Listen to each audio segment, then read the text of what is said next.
On y est, c'est la dernière ligne droite. Alors quel est pour vous l'objectif de ces 3 prochains mois? Pour moi, la tâche, elle consiste à créer une majorité positive. C'est-à-dire, je ne peux pas me nourrir seulement de la dénonciation du passé. Bon, c'est pas mon rôle. Mon rôle, c'est plutôt de dire voilà comment on va faire, voilà comment on va s'y prendre, voilà les garanties que je donne. Bon, on ne fait pas vivre un peuple avec des regrets et des remords, hein. Et donc, la question qui se pose à moi, c'est de savoir si je vais y arriver.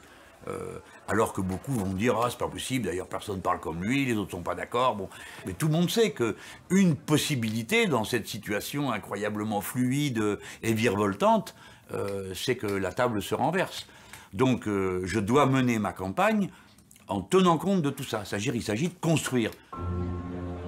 Mais si Jean-Luc Mélenchon connaît ses points forts, il connaît aussi son point faible, sa propre personne.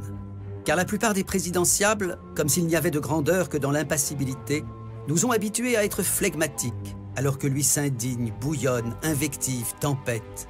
Mais après tout, pourquoi la colère en politique ne serait-elle pas une vertu? Je me souviens de ce que disait non pas Che Guevara, mais l'abbé Pierre. Ne pas se mettre en colère quand on voit les autres bafoués, exploités, humiliés, c'est ne pas les aimer. Le programme que je vous propose va avec un homme qui lui ressemble. On ne peut pas proposer ce que je propose avec une tête de premier communiant qui parle d'une voix flûtée.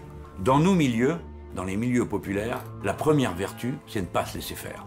Et la seule manière qu'on a de l'exprimer, c'est de se mettre en colère.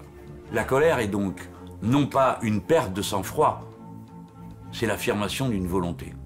Ce que je propose est ample comme une respiration. On va faire une constituante, on va changer la vie, on va modifier toute la production. Et vous voudriez que je dise ça à mi-voix et avec une mine chafouine de premier de la classe?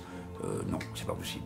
Alors, je trouve que mon personnage est en harmonie avec son discours. Et la colère, pour moi, elle aura joué un grand rôle. Des fois, il n'y a pas le choix.